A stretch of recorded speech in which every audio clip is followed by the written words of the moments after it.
All right, welcome back to the Elias Macko Show. We're with you until noon, and we begin this hour in Los Angeles. Now, over a decade ago, California became the first state in the U.S. to ban single-use plastic bags, a move that would revolutionize the grocery shopping experience and see a wave of anti-plastic legislation pop up everywhere, all over the U.S. and, yes, all over Canada as well. We've got our own bans here in Montreal. But it seems that in the years that followed the ban, plastic bag waste by weight actually increased tenfold. Let's find out more and go to Susanne Rust, an investigative reporter from the Los Angeles Times. Suzanne, welcome to the program. Hey, good morning. How are you? I'm doing great. It's great to talk to you. Go Dodgers. I imagine you got all the money in the world out there in LA for your baseball team, but I say go Dodgers to you, and thanks for coming on. Well, I actually live up in San Francisco, so I say go Giants. Go Giants. Yes, Okay. That's good. I'm a big fan of that. I am in complete agreement. Let's talk plastic here. Took great interest in your piece that came out just a few days ago about what happened in California. Why don't you tell our listeners, after banning single-use plastic bags, what actually happened? Yeah, well, it sounds like in 2014, lawmakers here in California crafted this bill that would ban plastic bags in big retail stores and grocery stores. But they made a compromise which would allow for reusable bags to be bought instead. So if you didn't bring your cloth bag or something, you could buy a bag at the store for 10 cents. And in this compromise, they allowed for what they called reusable bags, but it didn't ban plastic. So what ended up happening was not only could you buy a paper bag when you got to the end of the grocery line, you could buy a reusable plastic bag. And these were bags made out of HDPE, which is kind of a thicker plastic than what you find in your old-time plastic grocery bag.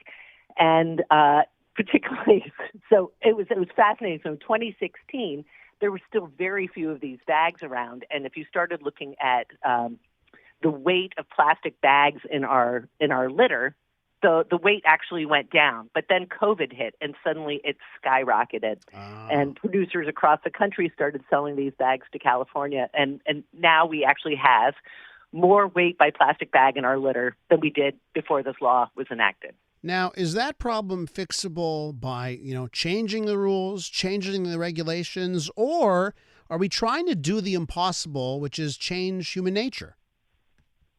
Yeah, well, so it looks like it's a really good question. So it looks like human nature, it started to address the issue of human nature initially, right? Because the amount of plastic bags in the California waste stream actually decreased after the enactment of this law. So people were responding, and it wasn't until COVID that things started getting crazy again, and now they've gotten used to plastic bags once again. But lawmakers are trying to address it, and so that was what my story was about, was that they were crafting this new legislation that would try to close that loophole so that these plastic bags can no longer be bought at the grocery line. We've enacted a similar legislation, and they did think about the fact that they saw in some places that the thicker plastic bags were becoming a big thing, quote unquote reusable. But for me, the reason why these rules upset's probably too strong a word, but is I would never buy garbage bags. I would use my grocery bags, I would reuse them to carry things, then I'd put my trash in them, and then the trash would go on the curb. And now I've got to buy these gigantic, big, black plastic bags that are actually way bigger than I actually need.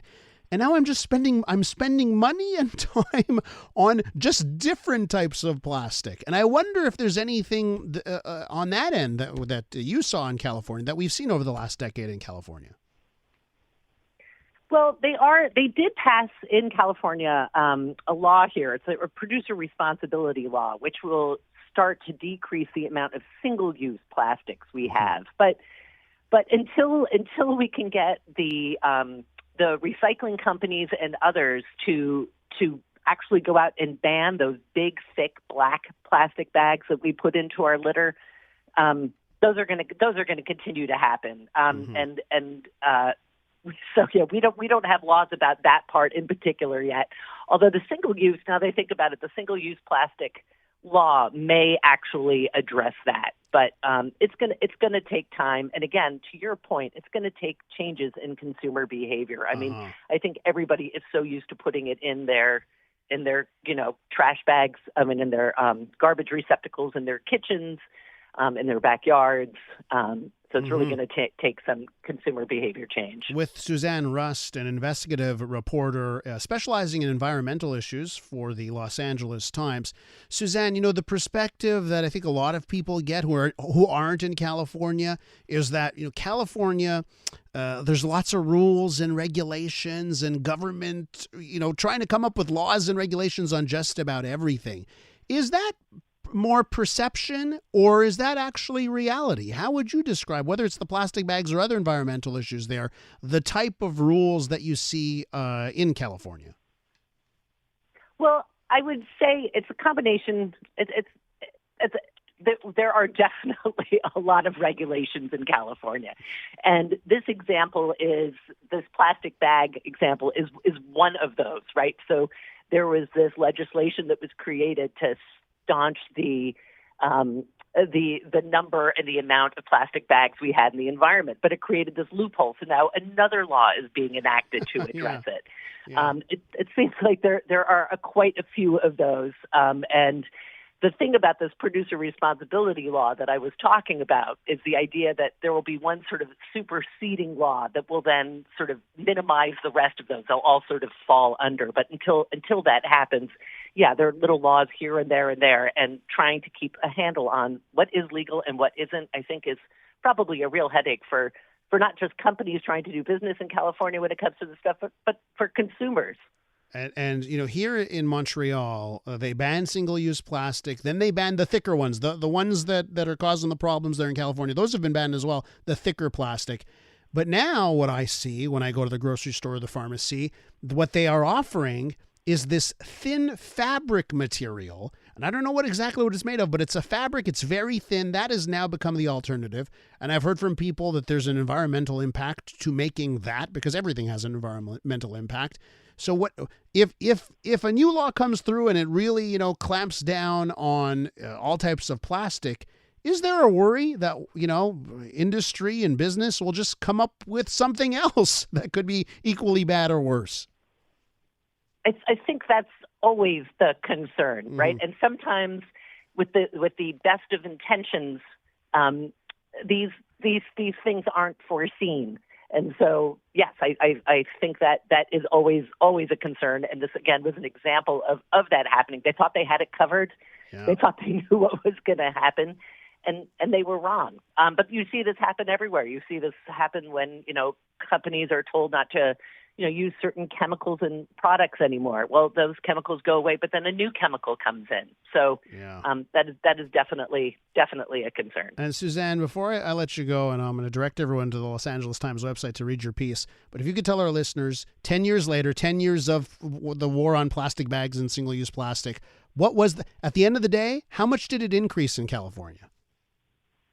How much did the amount of plastic waste increase? Yes.